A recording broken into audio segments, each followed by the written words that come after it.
Before we start with example one, in this yellow box up here, we have all of our conversions going between log to exponential or exponential to log. So remember, when I go from log to exponential, we go base to the other side of the equals. That's why we have b to the y power, and that's going to equal what's the big number in that log equals x.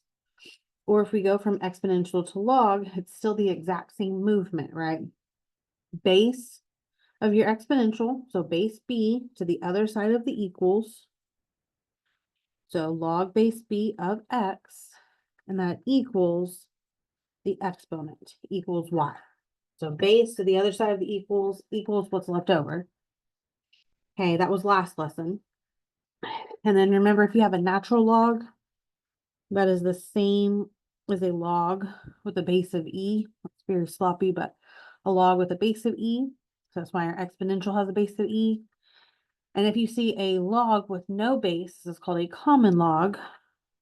Then there is a known base 10 right there. So that's why our exponential here has a base of 10. So example one wants us to find the inverse of 2 to the x, both graphically and algebraically. So graphically, I've already I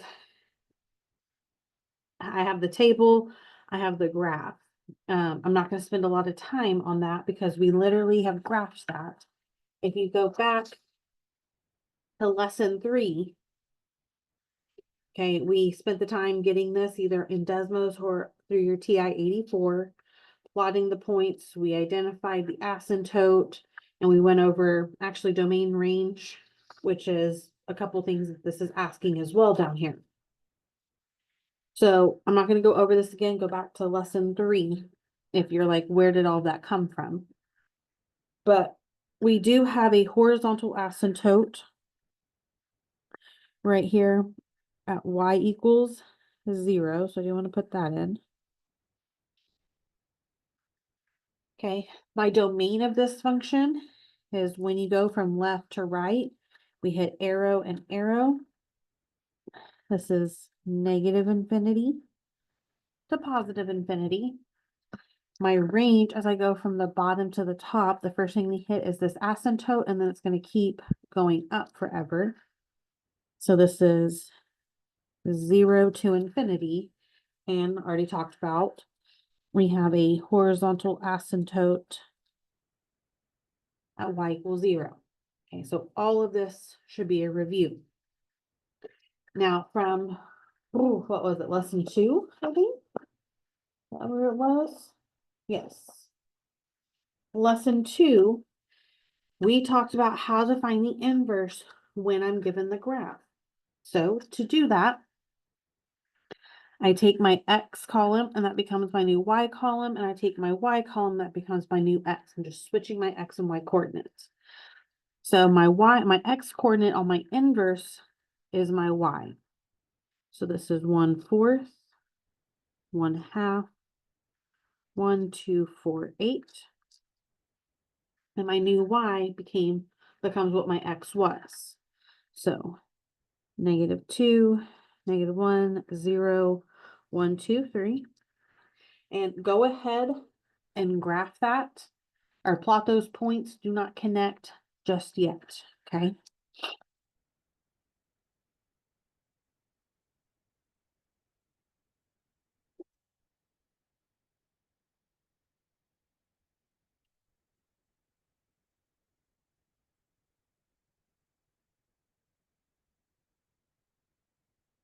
Okay.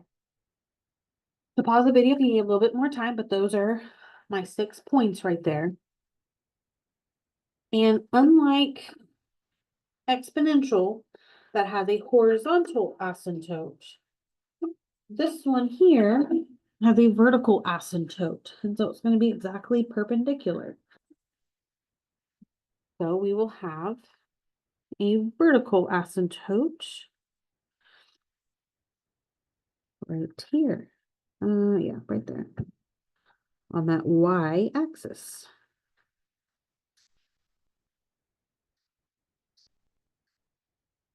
Okay, and so this is at now x. equals 0. So when I connect those points, I'm not going to cross that vertical asymptote. It's just going to hug that y-axis right there. Okay, so there is the inverse graphically. I took my ordered pairs, I switched them, plotted my points. Now, excuse me, in that same lesson, we talked about domain and range of inverses. To find the domain and range of my inverse, which is right here in blue, we can do this one of two ways.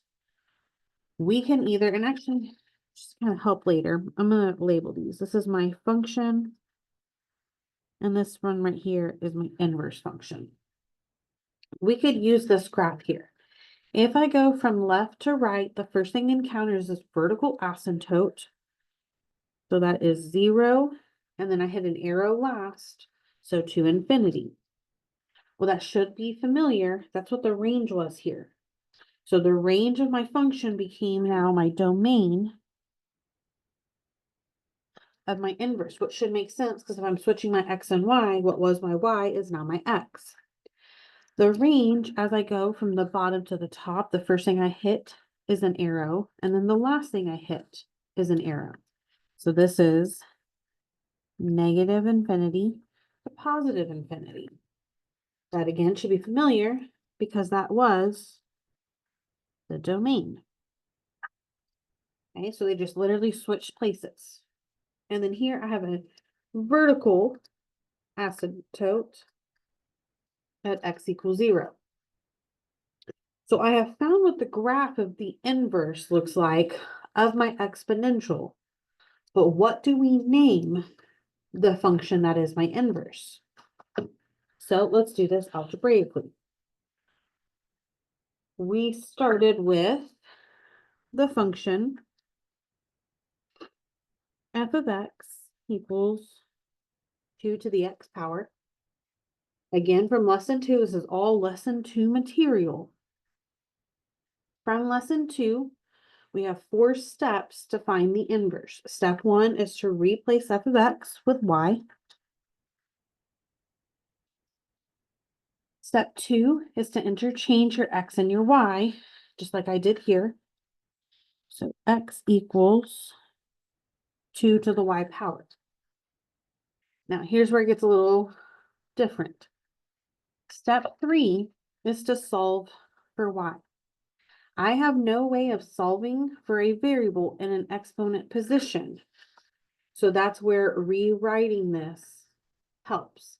So I need to rewrite this from an exponential into a log. This is what we did last lesson. So we go base to the other side of the equal sign.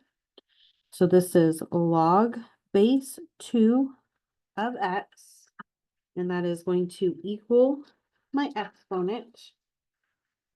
So equals y.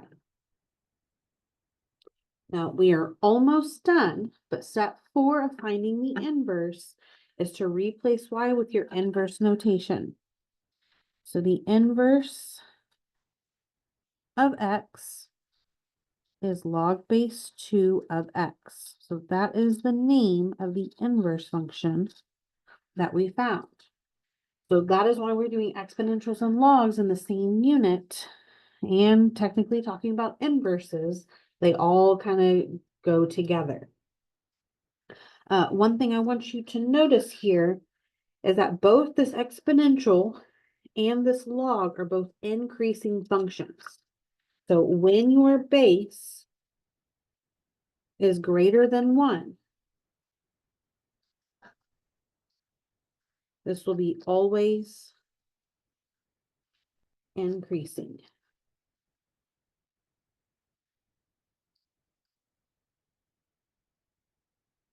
Okay, let me pause this video for a second. Okay, thank you. So I paused the video so I could pull up my Desmo. So I'm going to just share my whole screen now. In your Moodle course, we go all the way down to the very last thing. It should be section 5.4b. And we have a couple Desmos graphs here. So if I click this first one, this is what we just graphed. And I didn't even talk about that line. But again, in lesson 2, we stated that inverse functions are symmetric across this line of y equals x. And so you can see that every point here is equal distance across this line of symmetry, right? So here's what we just graphed. So I'm just going to unclick those. When you have a log base 2 of x, that's what we have, and that's what we just graphed.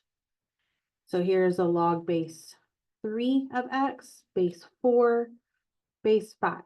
So all of those kind of get more, they just increase quicker as that number gets bigger. Actually opposite, right? It increases slower as that gets as that base gets bigger. They all have that same x-intercept this time of 1, 0, and they have the same vertical asymptote at that x equals 0.